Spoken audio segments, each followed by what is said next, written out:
change?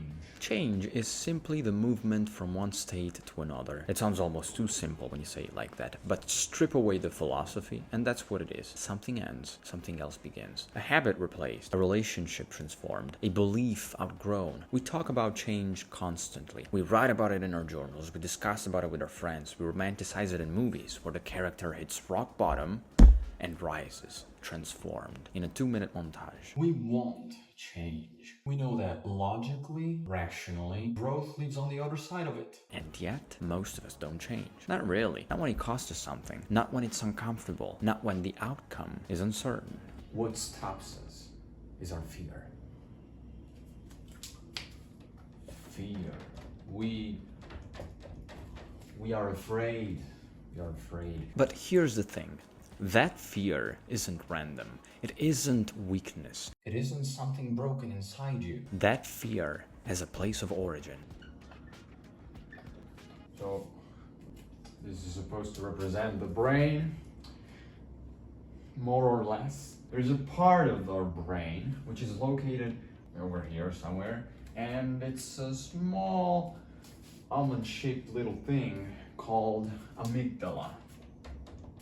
Now, what is the amygdala exactly? It is the part of our brain, the main function of which is to keep us safe, to activate our fight or flight response. And that is exactly why it generates fear.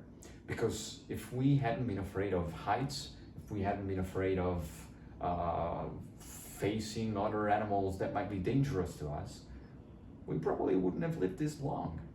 And I'm not talking about me or you, I'm talking about humanity.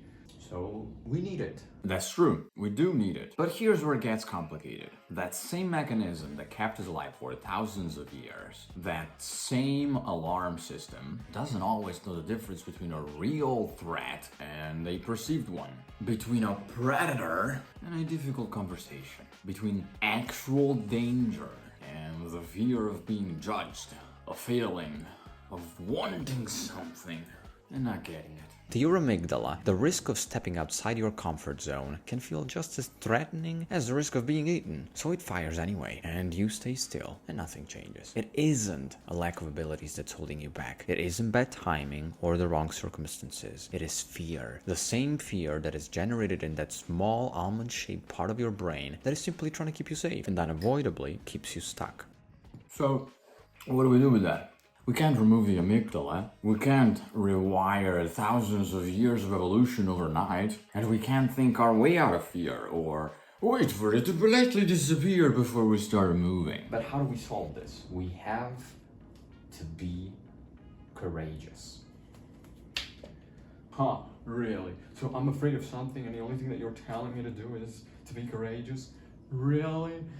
Is that how you solve fear? Well, yes. Change is really hard. Change is hard in ways that go far deeper than laziness or lack of discipline. Think about what change actually requires. It requires you to trade something known, even though that known thing could be uncomfortable, for something unknown. It asks you to release the familiar and trust the uncertain. Because most of the times, what stops us from change is not lack of ability, is not lack of competence, but again, it is fear. And so the question becomes, how do we deal with it? We don't remove it, we don't wait for it to disappear. We get closer to it. Think about that for a second. We are so wired to run from fear, to avoid it, to build our entire lives around not feeling it, that the idea of moving towards it feels almost counterintuitive. So we have to be courageous. Because being courageous does not mean removing fear. It means accepting it, embracing it, and acting regardless of it. And this obviously doesn't happen all at once. It's not a switch you flip, it's a practice. Small step by small step.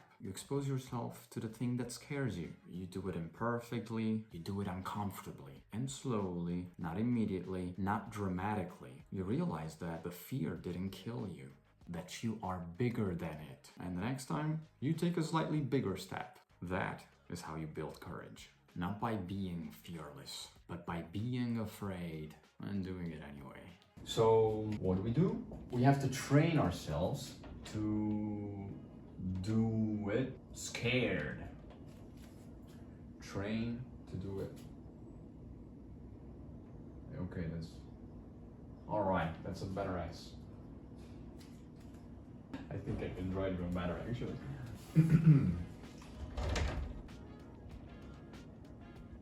Eh?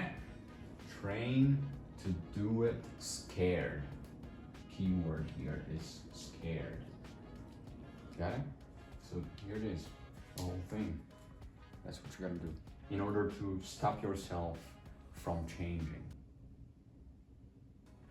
In order to avoid stopping yourself from changing.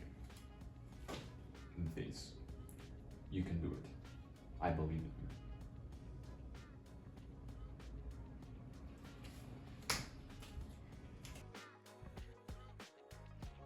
Et voilà, le jeu s'est joué. Oh, le colou, le